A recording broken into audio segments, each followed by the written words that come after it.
करून पुन्हा ते मागे आलेले असतात. नॉर्मल डिलिव्हरी होत असताना काय त्या स्त्रीला वेदना होत असतील, एवढ्या वेदना गिळून कोणी आधारासाठी नाही, स्वतःच त्या बाळाला जन्म दिला. बाळ जन्माला आल्यानंतर तो नाळ कापावा लागतो, आईशी जोडलेला असतो. तो नाळ देखील एक दगड घेऊन त्या स्वतःच्या हाताने तो नाळ तोडावा लागला. त्या गर्भातील बाळाचा आणि आईचा संपर्क तोडणारा असा तो प्रसंग असतो की आता हे बाळ जगात मोकळं, आई जे त्याचं गर्भामध्ये पालन पोषण करत असते, आता बाळ आईपासून स्वतंत्र होत असतं. पण हे सुद्धा स्वतःच्या हाताने ते आईला करावं लागलं. असं करून प्रसंग त्या माईवरती आला आणि त्यानंतर मात्र निर्णय घेतला पुन्हा या घरात जायचं नाही. त्या दिवशी मी बोलता बोलता सांगून गेले, जीवन सुख दुःख मिश्रित आहे. काही प्रसंग जीवनात येऊ द्या, सगळ्यांच्याच घराला घर असतात, घरोघरी मातीच्या चुली असतात, भांड्याला भांड लागतं, आयुष्यभर या गोष्टी चालू असतात. कभी सुख है कभी दुख है, इसी का नाम जीवन है. पण जेव्हा स्त्री गर्भवती असते ना, त्यावेळी घरातल्या लोकांनी, आप्तेष्टांनी, नातेवाईकांनी, मित्रमंडळींनी तिच्या सोबत जो व्यवहार केलेला असतो ना, तो ती कधीच विसरत नाही. जीवनभर तुम्ही किती काही तिला पीडा होऊ देत, किती तुम्ही लाथाबुक्क्यांनी मारा तिला, ती कदाचित विसरून जाईल. नंतर पुन्हा प्रेम दिलं ती विसरून जाईल. पण गर्भावस्थेमध्ये मात्र जर एखाद्या स्त्रीला त्रास झाला असेल ना, ती आयुष्यभर विसरत नाही. सोडून दिलं ते घर आणि त्या लेकीला घेऊन ती अनाथांची माय, आणि मग त्या अन्नासाठी भटकू लागली. स्मशानातलं ती भाकरी, प्रेतावर जळत असलेल्या प्रेतामध्ये ती भाकरी भाजून ती खाऊ लागली. आणि असा बिकट प्रसंग तिच्यावरती उभा राहिलेला असताना अनेक अनाथांची ती माय झाली. जो प्रसंग माझ्यावर आला आहे, जशी मी अनाथ झाले तसं कुणालाही होता कामा नये, तसा प्रसंग कुणाच्याही जीवनात येता कामा नये.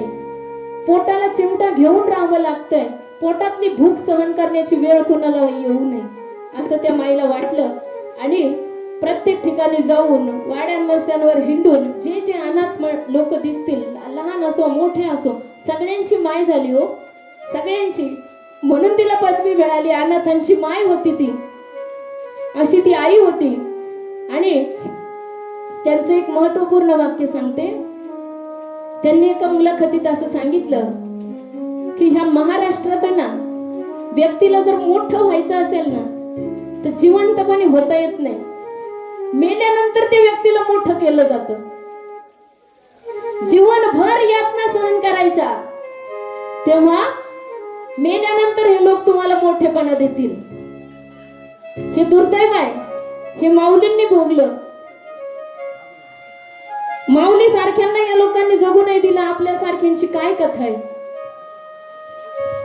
त्यामुळं जी परिस्थिती येईल त्याला सामोरं जायचं आणि जीवनामध्ये सुखी राहायचं. अशा प्रकारचा जर बसा, अशा प्रकारचं जर व्रत आपण जर घेऊ लागलो, तर जीवनामध्ये त्या भगवतीच्या कृपेने आपल्याला सर्व सुख वैभव प्राप्त होईल. याच्यामध्ये तीळ मात्रही शंका घेण्याचं कारण नाही. वा, असं ते भगवतीचं वर्णन करून व्यासदेवजी मुनी जन्मेजय राजाला सांगू लागले, तू काय कर, त्या भगवतीचा यज्ञ कर. तुझ्याकडे संपत्ती आहे, राज्य आहे, शौर्य गाजवून मिळवलेलं असं ते राज्य आहे, कोणाचं लुबाडून आणलेलं ते राज्य नाहीये. तुझ्या पूर्वजांनी, मग त्यामध्ये ज्या देवी भागवतामध्ये जो संक्षिप्त पांडवांचा जीवन वृत्तांत आलेला आहे ना, ऍक्च्युली देवी भागवत हे व्यासांनी जन्मेजयाला सांगितलं. म्हणजे यापूर्वीच्या ज्या कथा सांगितल्या ना, त्या सुद्धा व्यासांनी जन्मेजय राजाला सांगितल्या. म्हणजे तुझ्या पूर्वजांची काय कथा आहे ते तू आठव. तुझ्या पूर्वजांनी काय काय कष्ट केले, कसं कसं शौर्य गाजवलं, असं त्याला आठवण करून दिली. आणि आता तू सुद्धा त्या भगवतीचं स्मरण कर आणि त्या भगवतीच्या कृपेने तुझं सुद्धा हे सगळं दुःख दूर होईल, असं सांगू लागले. आणि असं सांगत असताना जन्मेजय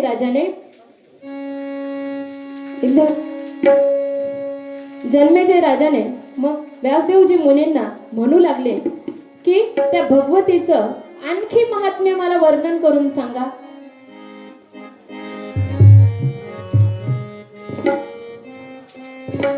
जेव्हा असं दिव्य ज्ञान व्यासदेवजी भगवान जन्मेजय राजाला देऊ लागले, त्यावेळी अजून त्याच्या कथा आम्हाला सांगा. मला त्याच्यामध्ये अजून उत्साह वाढतो आहे आणि अजून त्या दिव्य भगवतीच्या कथा ऐकण्यामध्ये माझा रस वृद्धिंगत होतो आहे. तेव्हा हे मुने आपल्यापेक्षा आगाध असं ज्ञान सांगणारा ज्ञानी महात्मा या संसारामध्ये दुसरा कोणीही नाही. त्यामुळे त्या भगवतीचं दिव्य ज्ञान, दिव्य महती तुम्ही मला प्रकट करून सांगा. असं जेव्हा जन्मेजय राजा व्यासमुनींना प्रार्थना करू लागला, त्यावेळी मग व्यासदेवजी मुनींनी त्यांना, आता बघा आज आपल्याला या ठिकाणी एक झाकी या ठिकाणी आपण करणार आहोत. तर होणार असं आहे की ह्या ज्या कथा आहेत तृतीय स्कंदातील आणि चतुर्थ स्कंदातील, आता तृतीय स्कंदातीलही काही कथा बाकी आहेत ज्याच्यामध्ये भगवतीचं महात्म्य सांगत असताना आपल्याला भगवतीचे जे बीज मंत्र, वाग्बीज, जे ब्रह्मा विष्णू महेशाला त्या भगवतीने अर्पण केलं, समर्पित केलं, तर त्या वाग्बीजाचा उच्चार कोणी कोणी केला आणि त्या वाग्बीजातील एका जरी अक्षराचा उच्चार नकळतपणे जरी झाला तरी ती भगवती कशी आपल्यावरती कृपा करते, ती भगवती आपल्यावरती कशी कृपा करते हे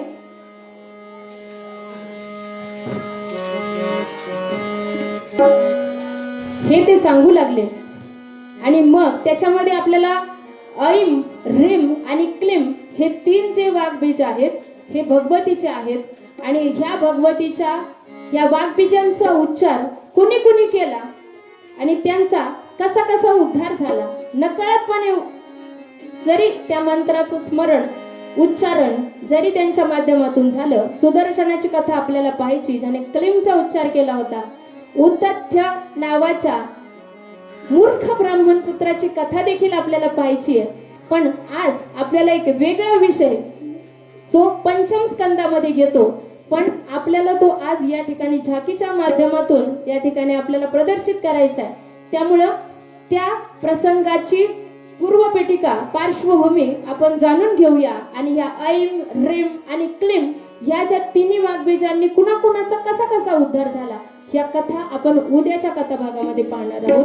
तसेच चतुर्थ स्कंदामधील देखील कथा, जे नर आणि नारायण ज्यांचं वर्णन देवी भागवत सुरू होताना द्वितीय श्लोक, पहिला श्लोक सृष्टौ या सर्ग रूपाचा आणि दुसरा श्लोक नारायणम नमस्कृत्यम नरम चैव नरोत्तमम, ज्या नर आणि नारायणाला वंदन करून देवीम सरस्वतीम व्यास ततो जय मुदीरयत, व्यासांना वंदन केलं, भगवती सरस्वतीला शारदेला वंदन केलं आणि त्या नर आणि नारायणाला वंदन केलं. हे नर नारायण कोण, ज्यांना नमनामध्येच स्थान मिळालेले हे नर नारायण कोण होते आणि त्यांनी कशी तपश्चर्या केली आणि पुढे त्यांची काय काय कथा आहे, ह्या सगळ्या गोष्टी ज्या आहेत ना तृतीय आणि चतुर्थ स्कंदातील, हे आपण उद्याच्या कथा भागामध्ये पाहणार आहोत. पण आज आपल्याला आपण पंचम स्कंदामध्ये प्रवेश करतो आहोत आणि पंचम स्कंदामधल्या जर कथा आपण पाहिल्या तर त्या ठिकाणी भगवतीने प्रत्येक दैत्याला मारण्यासाठी, आता आतापर्यंत आपण ज्या कथा पाहिल्या त्या स्वरूपाच्या कथा पाहिल्या, त्या भगवतीचं स्वरूप कसं आहे, तिचं वैभव कसं आहे, ह्या कथा आपण आतापर्यंत पाहिल्या. आता मात्र पंचम स्कंदामध्ये आपल्याला त्या भगवतीच्या पराक्रमाच्या कथा पाहायच्या आहेत, शौर्याच्या कथा पाहायच्या आहेत.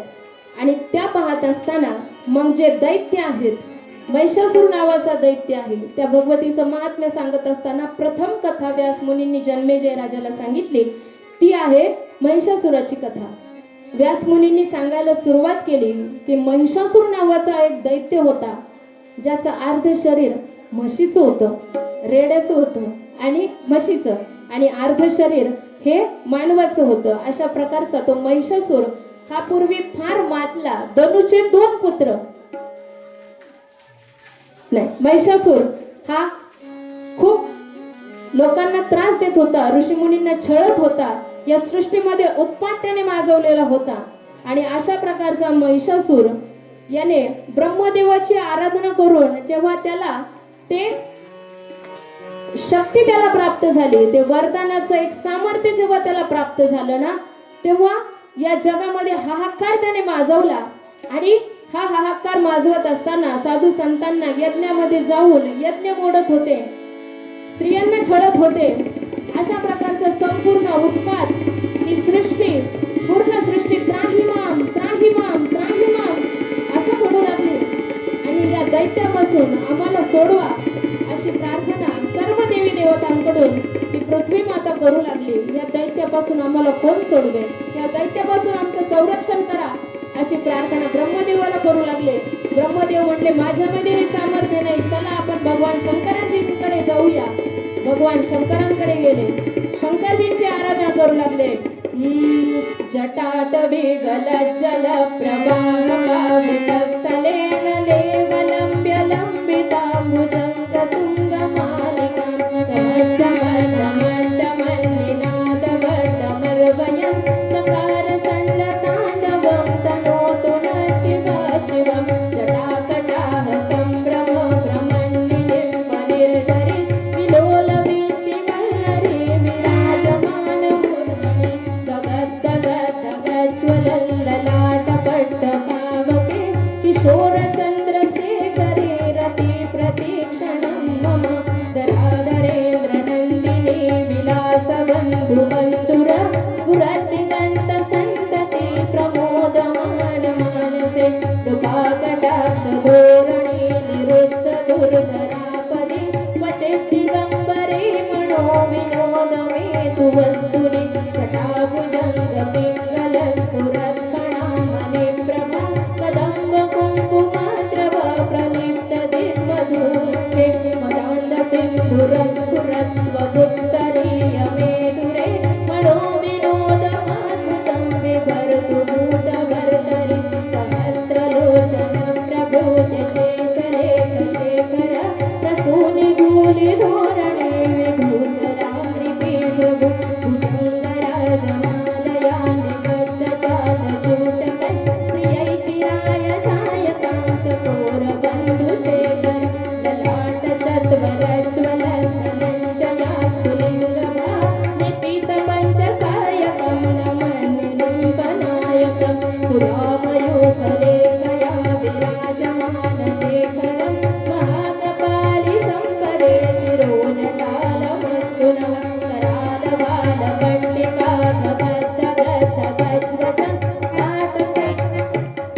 करालबालपट्टिका धगद्धगद्धगज्वलल् धनञ्जयाहुतीकृत प्रचण्डपञ्चसायके धराधरेन्द्रनन्दिनी कुचाग्रचित्रपत्रक प्रकल्पनैकशिल्पिनी त्रिलोचने रतिर्मुं नवीनमेघमण्डली निरुद्ध दुर्धर स्फुरत्कुनिषेदिनी तमः प्रबद्धबन्धकन्दर निलिम्पनिर्झरीधरस्तनोतु वृत्तिसिन्धुर कलानिधानबन्धुर श्रियं जगद्दुरन्दर प्रफुल्लनीलपङ्कज प्रपञ्चकालिका प्रभावलम्बिकण्ठकन्दरि रुचि प्रबद्धकन्दर स्मरच्छिदं पुरच्छिदं भवच्छिदं मकच्छिदं गजच्छिदान्तकच्छिदं तमन्तकच्छिदं भजे.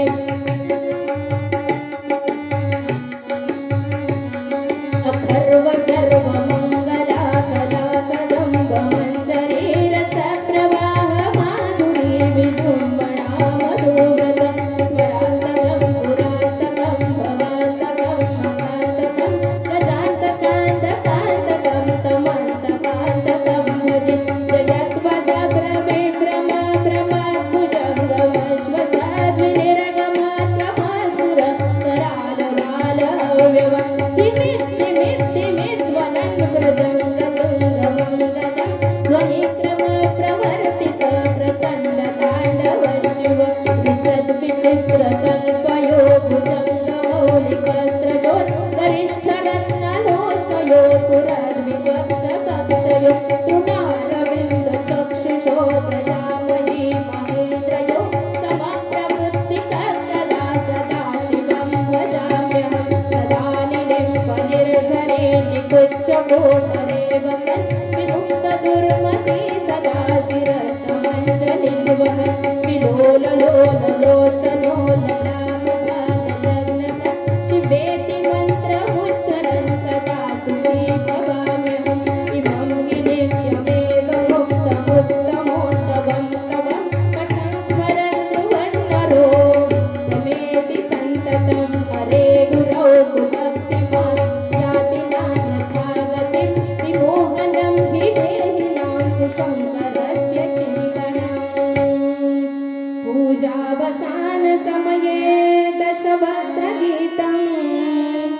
शंभु पूजन परं पठति प्रदोषे तस्य स्थिरां रथां गजेन्द्र तुरुङ्गयुक्ता लक्ष्मी सदैव सुमुखी प्रददाति शंभो इति श्री शिवतांडव स्तोत्रम संपूर्णम. इकडे लक्ष द्यायचं, तिकडे पाहायचं नाही, ते समोर येणार आहेत सगळे. कथेमध्ये विक्षेप कुणी आणायचा नाही. आपले कर्जुले हरेश्वरचं वैभव पाहण्यासाठी अनेक पाहुणे मंडळी, पारनेर असेल, मनसर असेल, वाळुंजवाडी असेल, बऱ्याच ठिकाणाहून ही सगळी मंडळी या ठिकाणी आलेली आहेत. पुण्याहूनही काही मंडळी आलेली आहेत, आकुर्डी, पिंपरी चिंचवड परिसरातून आलेली ही सगळी मंडळी आहेत. त्यांना आपल्या गावातील संस्कृती माहिती आहे, संस्कार माहिती आहेत, वैभव माहिती आहे, ते पाहण्यासाठी ही मंडळी या ठिकाणी आलेली आहेत. त्यामुळे कुणीही या ठिकाणी बेशिस्त वर्तन करायचं नाही. सगळी मंडळी पुढे येणार आहेत, मागे वळून कोणी पाहायचं नाही, इकडे लक्ष द्यायचं. आता बघा, हे जे वर्णन करून सांगितलं, हे शिवतांडव स्तोत्र आपण या ठिकाणी म्हटलं, जे रावणाने रचलेलं शिवतांडव स्तोत्र आहे. आज इथे ज्ञानता नसल्यामुळे तो लोड माझ्यावरती आला, नाही तर मला शांत बसावं लागलं असतं, तिने सगळं म्हटलं असतं. पण ती नसल्यामुळे मला या ठिकाणी ही संधी मिळाली. ती वेगळ्या स्वरूपामध्ये या ठिकाणी प्रकट होणार आहे. तर ही शंकराची स्तुती गायली, ते म्हणाले सगळं ठीक आहे, तुमच्या स्तुतीने मी प्रसन्न झालोय, पण माझ्यामध्ये हे सामर्थ्य नाही. मग भगवान विष्णूकडे सगळेजण मिळून गेले. भगवान विष्णूंना प्रार्थना करू लागले की तुम्ही आम्हाला या संकटातून सोडवा.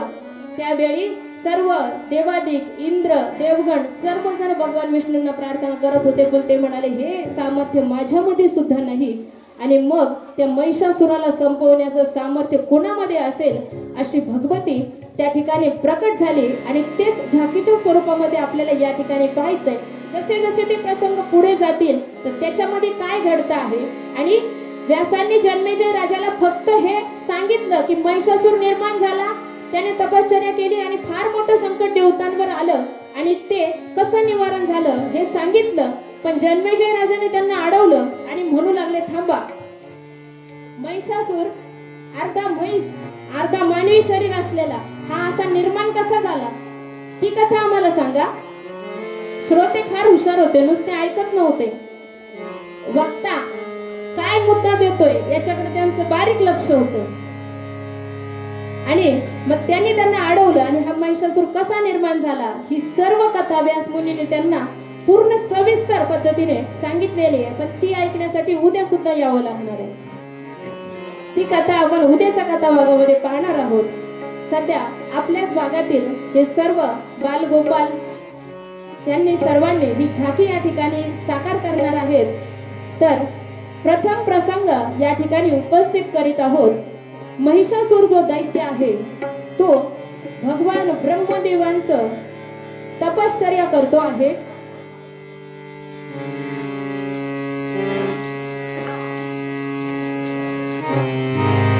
हो,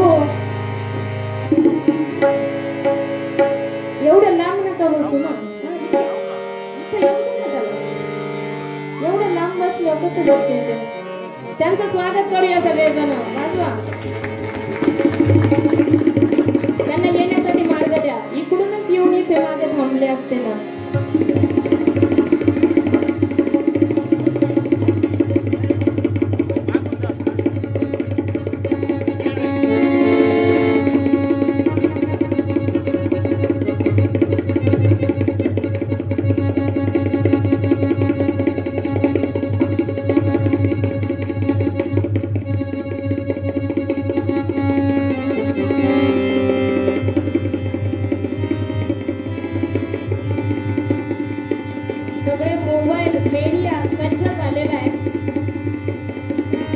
शिस्तबद्ध पद्धतीने ह्या बाजूने कोणी उभं राहायचं नाही. सभा मंडप रिकाम आहे, मंडपामध्ये येऊन बसायचं.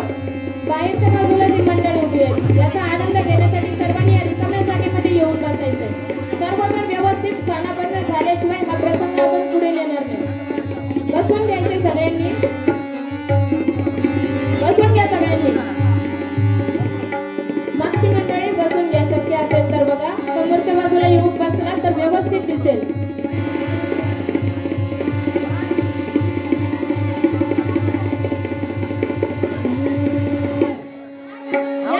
पुढे नाही जाणार. या.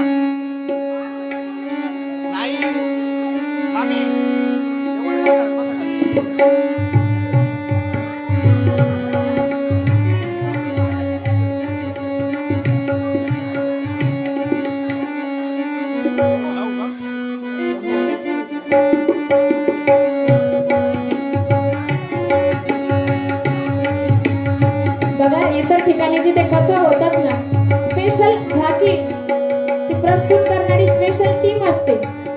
ही गोष्ट तुम्हाला सगळ्यात पहिल्यांदा सांगते. त्यांची मोठीची मोठी संदूक असते आणि त्याच्यामध्ये ते सगळं साहित्य घेऊन ते आलेले असतात. त्यांना बोलवावं लागतं, त्यांचे चार्जेस देऊन त्यांना बोलवावं लागतं.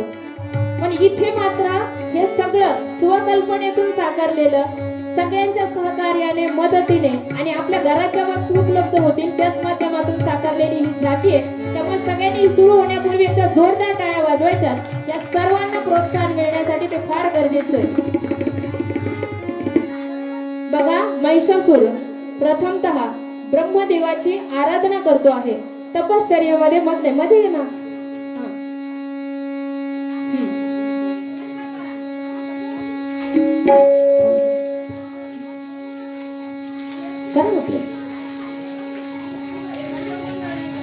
ओम ब्रह्मदेवाय नमः. ओम ब्रह्मदेवाय नमः. ओम ब्रह्मदेवाय नमः. ओम ब्रह्मदेवाय नमः. ब्रह्मदेव प्रसन्न हो. ब्रह्मदेव प्रसन्न हो. ब्रह्मदेव प्रसन्न हो. ब्रह्मदेव प्रसन्न हो. ब्रह्मदेव प्रसन्न हो. महिषासुर, ब्रह्मदेव कहो क्या वरदान चाहिए? ब्रह्मदेव, मुझे अमर रहने का वरदान दीजिए. जीवन अनिश्चित है, जीवन में निश्चित केवल मृत्यु है. मैं तुम्हें अमर रहने का वरदान नहीं दे सकता. ब्रह्मदेव मुझे अमर रहने का वरदान नहीं देंगे. देवताओं ने मेरे पिता रंभा और उनके भाई करंभा को तो मूर्ख बनाया. अब मेरी बारी है. मेरा वध करने के लिए तो शक्ति चाहिए जो मात्र पुरुष में होती है. नारियां तो शक्तिहीन और दुर्बल होती हैं. हाँ ब्रह्मदेव, मुझे ऐसा वरदान दीजिए कि मुझे कोई भी पुरुष किसी भी रूप में कभी न मार सके. महिषा, मैं वरदान देता हूँ, कोई भी पुरुष, दैत्य, देव या जानवर तुम्हें कभी नहीं मार सकेगा.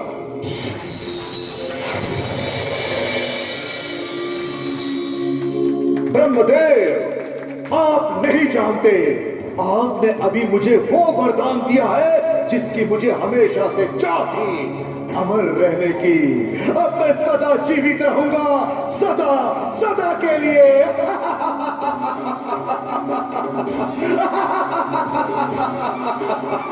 दैत्यों, असुरों, आक्रमण! सारे देवताओं को स्वर्ग से बाहर फेंको. तीनों लोगों पर विजय प्राप्त करो. देवताओं पर युद्ध की घोषणा कर दो.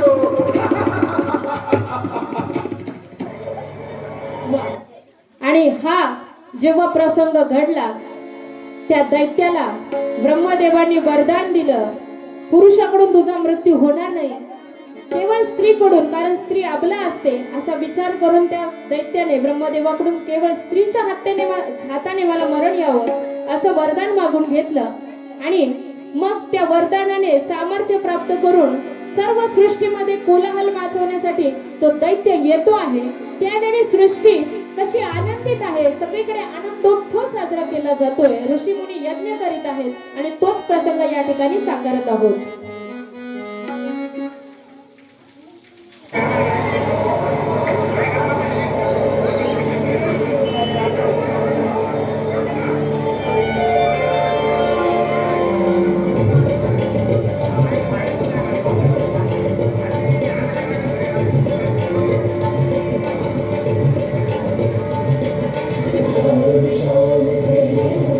आवाज थोडा वाढवा.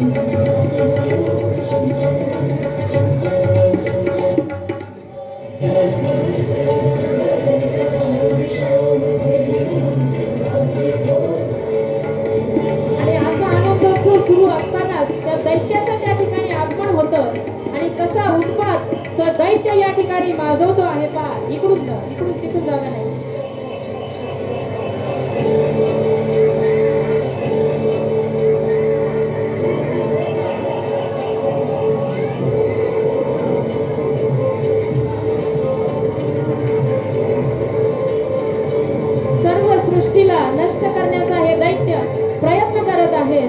स्त्रियांचा छळ करत आहेत, स्त्रियांना मारत आहेत, ऋषी मुनींचे यज्ञ समाप्त करत आहेत. सर्वजण त्यांना शरण येत आहेत, तरी सुद्धा दया या दैत्यांना येत नाहीये. ते सर्व दैत्य त्यांचा संहार केल्याशिवाय थांबणार नव्हते.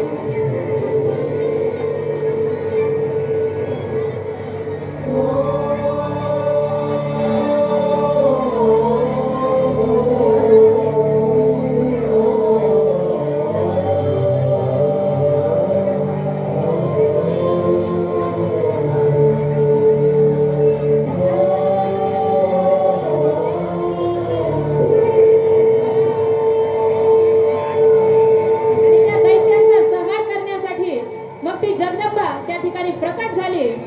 त्रिदेवतांनी तिला शक्ती पुरवली. आवाज थोडा वाढवा ना.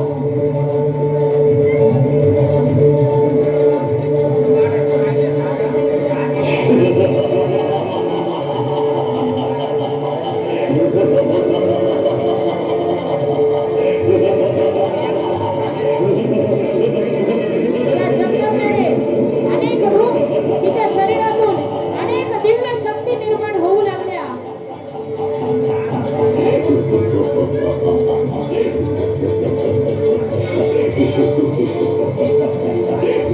सर्व जागेची मर्यादा लक्षात घ्या. सर्व शक्ती, सर्व त्या देवी त्या ठिकाणी प्रकट झाल्या. नवदुर्गा त्या ठिकाणी प्रकट झाल्या.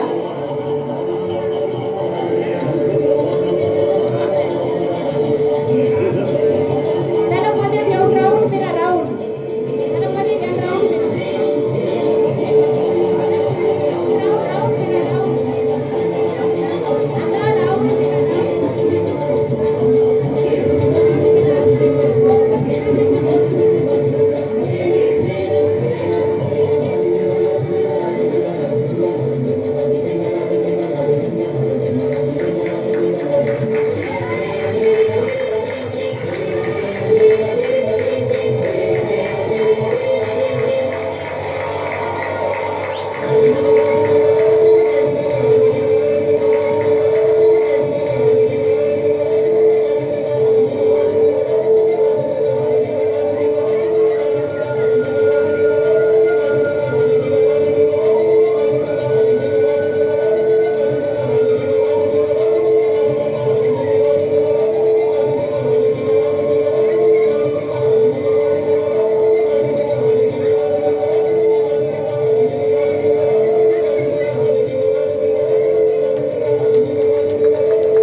महिषासुरमर्दिनी माता की. अशा प्रकारे त्या दैत्याचा सर्वनाश.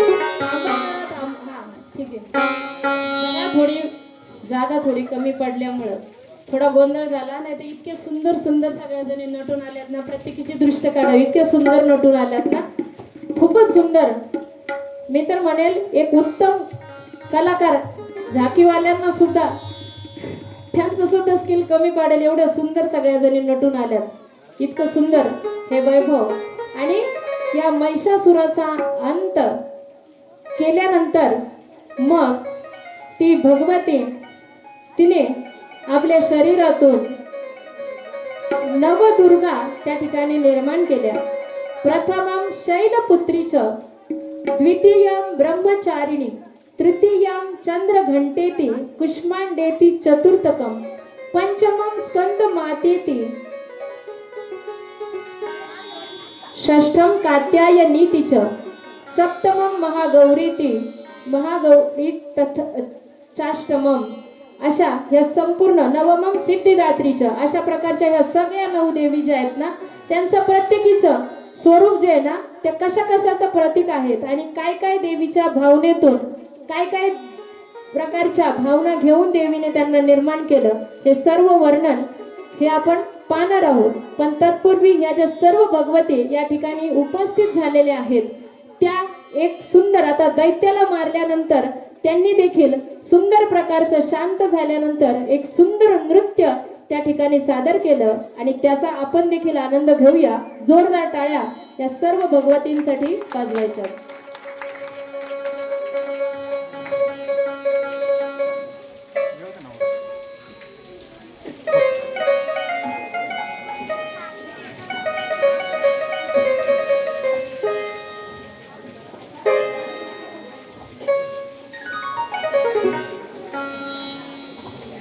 फक्त कडेला गेल्यावर लक्ष ठेवा.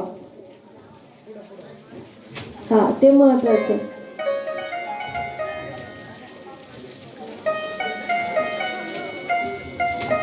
सगळ्या जणी उभ्या राहा छान पैकी.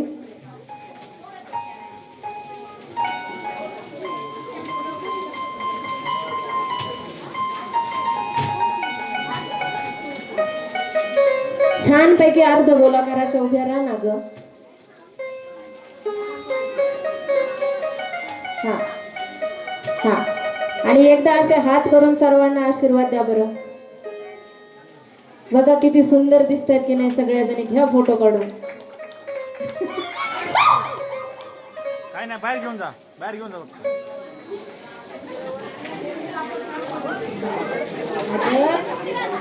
बाहेर घेऊन जा.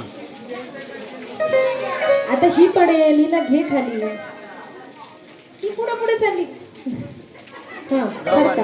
हा बघा, या सर्व नवदुर्गा हे देवीचे 9 स्वरूप जे स्तोत्राच्या माध्यमातून या ठिकाणी सांगितले ना. शैलपुत्री म्हणजे पर्वतराजाची कन्या अशी ती पार्वतीच्या रूपाने जी प्रगट झाली ती प्रथमम शैलपुत्री.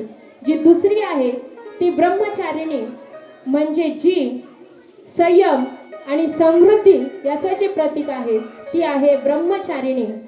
तिसरी जी आहे चंद्रघंटा ही शांतता आणि सौम्यतेचं अशी ती प्रतीक सांगितलेली अशी ती चंद्रघंटा देवी. कुष्मांडेती चतुर्थकम, जसं मी विवेचनामध्ये देखील कथाभागामध्ये देखील वर्णन करून सांगितलं की या संपूर्ण सृष्टीची निर्माण करण्याची क्षमता ज्या ऊर्जेमध्ये होती अशी ती कुष्मांडा नावाची देवी ही चतुर्थ स्थानावर आहे. कुष्मांडेती चतुर्थकम. पंचमम स्कंद मातेती म्हणजे स्कंद कुणाला म्हटलं जातं? कार्तिकेय स्वामींचं नाव स्कंद आहे.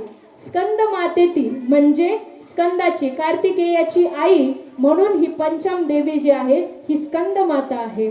षष्ठम कात्यायनी तिचं, ही देखील रौद्र आणि अद्भुत रस प्रतीक म्हणून ही देवी देखील त्या ठिकाणी प्रकट झाली. सप्तमम काल रात्रीचं, सप्त क्रमांकावर जी भगवती आहे ती देवी कालिका माता रौद्र रूप धारण करून जी रक्तबीजाच्या संहारासाठी त्या ठिकाणी निर्माण झाली.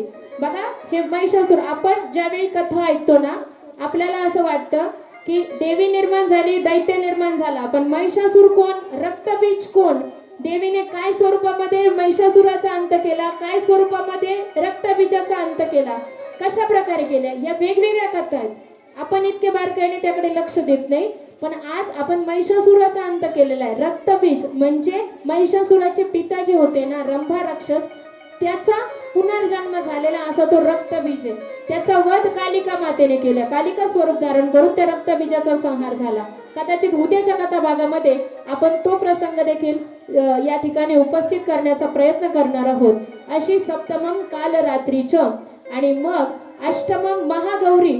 महागौरी चाष्टमम म्हणजे जी महागौरी आहे, जी शांत स्वरूपा सुख समृद्धी प्रदान करणारी अशी जी भगवती आहे ती 8व्या क्रमांकावर महागौरी नावाची अशी ती देवी त्या ठिकाणी प्रकट झाली. आणि 9व्या क्रमांकाची नवमम सिद्धिदात्रीचं म्हणजे सर्व सिद्धी प्रदान करणारी अशी 9व्या क्रमांकाला सिद्धिदात्री नावाची ती भगवती या ठिकाणी प्रकट झाली. आणि अशा प्रकारे या सर्व नवदुर्गांनी आपल्याला या ठिकाणी दर्शन दिलेलं आहे. कमळच्या मातेच्या कृपेने हा सुंदर देखावा, सुंदर झाकी या ठिकाणी उपस्थित करण्याचा प्रयत्न केला. माझ्या सर्व कुटुंबियांची, नातेवाईकांची याच्यामध्ये फार मोठा सहभाग आहे. सर्वांनी सहकार्य केलं. आणि बघा, तुम्हाला ओळखू येत असतील तर कोण कोण आहेत बघा, ओळखून घ्या. मला तर काय ओळखत नाही येत. आता त्या एवढ्या सुंदर दिसतात, एवढं स्वरूपवान. जसं काय देवी स्वर्गातून खरोखरच्या देवी अप्सराच अवतरल्यात की काय, इतके सुंदर. मला माझ्या मुली सुद्धा ओळखत नाही त्याच्यामध्ये, अशी तर होऊन गेली. तुम्हाला ओळखल्या ना, बाद झालं. मग माझी दुसरी मुलगी पण आलेली आहे आज बरं का, ती देखील या ठिकाणी आहे. आणि अशा ह्या नवदुर्गा आता ह्या आनंदाने त्या रममाण होत आहेत, त्या नृत्य करतायत. आणि त्या नृत्याचा आनंद आपण घेऊया, त्या भगवतीच्या भक्तीमध्ये स्वतःला तल्लीन करूया. आणि तिच्या कृपेचा वर्षाव अखंडित आपल्यावर होत राहील, याची नक्कीच आपल्याला शाश्वती आहे. काय झालं, काय झालं? ठीक आहे. हा, डान्स आहे ना? हा, म्युझिक लावा ना तुमचं. तुमच्या काय पोज आहेत तशा घेऊन उभ्या राहा व्यवस्थित. गडबड नका.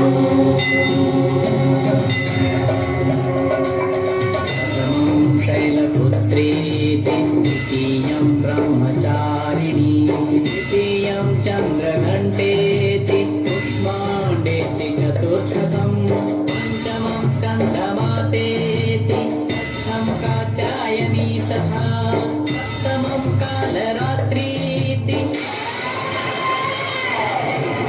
अगौरीति च अष्टमं नवमं सिद्धिदात्री च दुर्गा प्रकीर्तिताः नवमं सिद्धिदात्री च दुर्गा प्रकीर्तिताः.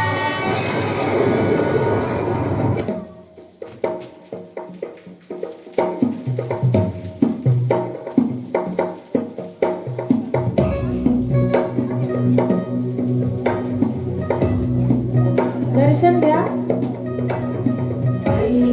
नंदिनी नंदित मेदिनी विश्वविनोदिनी नंदनुते गिरिवर विंध्य शिरोधिनी वासिनी विष्णु विलासिनी विष्णुनुते भगवती हेशिति कंठ कुटुंबिनी भूरि कुटुंबिनी भूरि कृते जय जय हे महिषासुरमर्दिनी रम्यकपर्दिनी शैलसुते.